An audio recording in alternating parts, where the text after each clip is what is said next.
एक गांव में झुनिया नाम की एक बड़ी ही कंजूस औरत रहती थी। पूरे गांव में उसकी कंजूसी के किस्से मशहूर थे। झुनिया का बेटा गोपाल एक परचून की दुकान चलाता था और उसकी पत्नी माला घर संभालती थी।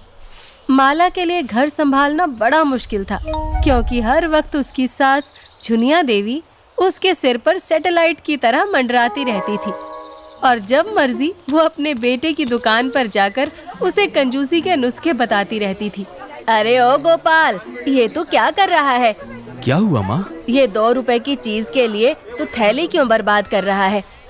इतना सा गुड़ तो तू इसे किसी कागज में लपेट कर भी दे सकता है ना। अरे काकी, मुझे थोड़ा दूर जाना है। अगर कागज में गुड़ रखूंगा तो कागज फट जाएगा ना। अरे तो क्या मुफ्त की थैलियाँ बांटना शुरू कर दूं? देखो भैया, ज्यादा सामान लेने पर ही थैली मिलेगी, वरना अपने घर से झोला लेकर आया करो। भोला वहाँ से मुंह बनाकर चला जाता है। उसके बाद झुनिया घर की रसोई में घुसती ही है कि उसकी आंखें खुली की खुली रह जाती हैं, जैसे उसने कोई भूत देख लिया हो। अरे बहू, ये तू क्या करने जा रही है? माँ जी, मैं तो बस छिलके फेंकने जा रही थी। सारी ताकत इन छिलकों में होती है और तू इनको ही फेंकने जा रही थी। माँ जी, इन मटर के छिलकों में कौन सी ताकत है? तुझे क्या पता? चल दे इधर सारे छिलके। देख, मैं इससे क्या बढ़िया भुजिया बनाऊंगी। झुनिया अब रसोई में छिलकों को सहेज सहेज कर धो रही है और माला मुंह बनाए खड़ी होती है। देख माला, ये जो छिलके हैं ना, इनसे मैं ऐसी भुजिया बनाऊंगी कि तेरे मायके में भी किसी ने नहीं खाए होंगे। हाँ, सही बात है। वहाँ तो लोग सब्जी खाते हैं, तो छिलके की भुजिया किसी ने कैसे खाई होगी? कुछ कहा तूने? नहीं माँ जी, मैं तो बस कह रही थी कि आप सच में बहुत होशियार हैं। शाम को झुनिया बाजार से सामान लेने जाती है। बाजार में तरह तरह की सब्जी और फल मिल रहे होते हैं। तभी झुनिया की नजर ताजी ताजी गोभी पर पड़ती है। ये गोभी कैसे दी भैया? गोभी पूरे 5 रुपए किलो है माँ जी। इतनी महंगी गोभी? मैं 3 रुपए दूंगी, देनी है तो बता। ठीक है माँ जी, आपसे क्या मोल भाव करूंगा, आप 3 रुपए में ले लो। दुकानदार गोभी तोल रहा होता है और झुनिया वहाँ पड़े गोभी के डंठल अपने झोले में भर रही होती है। ये आप क्या कर रही हो माँ जी? ये डंठल तो गाय के खाने के लिए रखे हैं। अरे आप इसका क्या करोगी? अरे वो डॉक्टर ने मुझे बताया है कि जोड़ों के दर्द में इनकी डंठल का सूप बड़ा लाभदायक होता है। मैं तो बस इसलिए ये डंठल ले जा रही थी। अच्छा, कोई बात नहीं, आप ले जाओ। झुनिया सारे डंठल थैले में भरकर चल देती है। अरे भैया, ये औरत बड़ी ही कंजूस है। कोई जोड़ों का दर्द वर्द नहीं है इसे। ये पक्का इन डंठल की सब्जी बनाएगी, सब्जी देखना। अरे भैया, मैं सब जानता हूँ। इनकी कंजूसी के किस्से तो हर जगह मशहूर हैं। पता है, कल झुनिया काकी ने तो हद कर दी।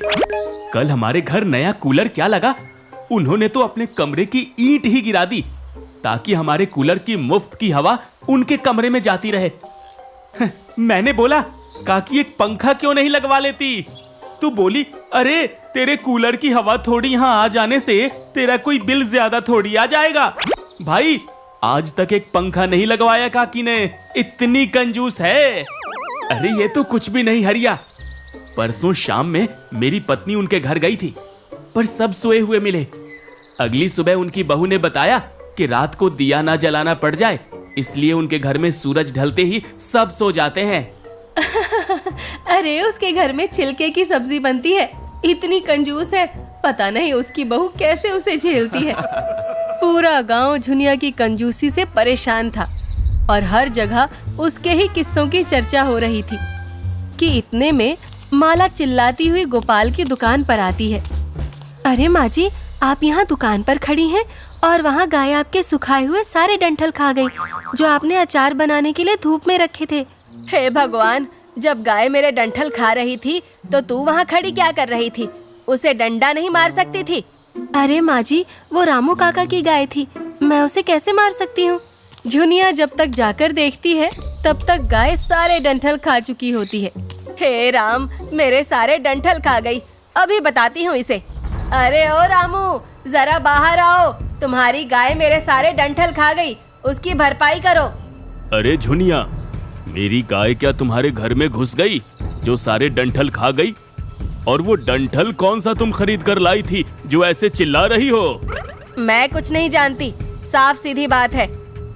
अब कल तुम्हारी गाय जो दूध और गोबर देगी वो मैं लेकर जाऊंगी, उस पर मेरा हक है। इतना कहकर झुनिया वहाँ से चलती बनती है और रामू काका अपना सर पकड़ लेते हैं। कंजूस तो इतने देखे, पर इस झुनिया जैसा दुनिया में कोई नहीं होगा। अजी, आप अपनी माँ का कुछ करते क्यों नहीं? इतनी कंजूसी करती हैं और उसमें भी उनको लगता है जैसे हम जाने क्या बर्बादी कर रहे हैं। अरे माला, तुम तो जानती हो ना माँ का स्वभाव, वो थोड़ी ज्यादा बचत करती है बस। इसे बचत नहीं कंजूसी बोलते हैं, कंजूसी। तुम्हारी माँ एक नंबर की कंजूस है। कंजूस नहीं, मक्खी चूस कहूंगी मैं तो।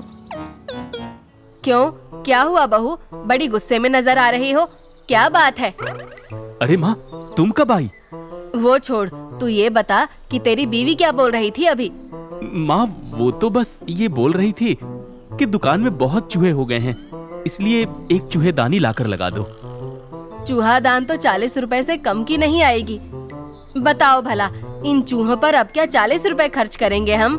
इससे अच्छा एक बिल्ली लेकर आजा, सारे चूहे एक बार में खत्म कर देगी। अरे माँ तो चली गई, अब क्या मुझे सच में बिल्ली लानी पड़ेगी? गोपाल सच में एक बिल्ली ले आता है और उसे दुकान में छोड़ देता है। अगली सुबह गोपाल अपनी दुकान पर बैठा होता है और बिल्ली दुकान में मजे से चूहे ढूंढ रही होती है। अजी, ये क्या? आप तो सच में बिल्ली ले आए। हाँ माला, माँ की बात माननी ही पड़ी। चूहा दान ना सही, अब ये बिल्ली ही सही। देखना, अब चूहों का नामो निशान ही नहीं रहेगा। गोपाल बिल्ली को छोड़कर सामान तोलने लगता है। कुछ ही देर में दुकान से जोर जोर की आवाजें आने लगती हैं। गोपाल सामान छोड़कर जल्दी से अंदर जाकर देखता है तो बिल्ली आटे की बोरी फाड़कर पूरे आटे में नहाई बैठी होती है। अरे ये तूने क्या किया? तुझे चूहे पकड़ने के लिए लाया था, ना कि अपना नुकसान करने के लिए। हे भगवान, अब मैं क्या करूं? उसी वक्त झुनिया सिर पर टोकरी लिए आती है। अरे क्या हुआ, ऐसे क्यों चिल्ला रहा है? आपकी प्यारी बिल्ली ने पहले ही दिन दुकान का सत्यानाश कर दिया। आटे की बोरियां फाड़ी, गुड़ में मुंह भर रखा है और अब ग्राहक भी डर के मारे दुकान पर नहीं आ रहे हैं। अरे ओ गोपाल, अरे देख, तेरी बिल्ली ने मेरी धोती पकड़ ली। अरे इसमें छेद भी कर दिया। देखा आपने, ये बिल्ली कितना नुकसान करवा रही है। अब तो हद हो गई। जरा दुकान की हालत तो देखो, सब बर्बाद कर दिया इस बिल्ली ने। इसने तो कितना नुकसान कर डाला रे। अगर आप मुझे 40 रुपए का एक चूहेदान लाने देती ना, तो आज ऐसा नहीं होता। कंजूसी तक ठीक था, पर इतनी कंजूसी कि 40 की जगह 400 रुपए का सामान बर्बाद हो गया। हाँ बेटा, लगता है इस बार मैंने थोड़ी ज्यादा ही कंजूसी कर दी।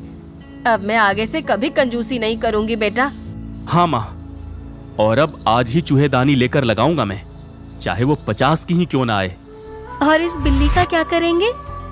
माँ संभालेगी बिल्ली को और मटर के छिलके की भजिया खिलाएगी। सब जोर जोर से हंसने लगते हैं और इतने भारी नुकसान के बाद झुनिया की कंजूसी की आदत भी छूट जाती है।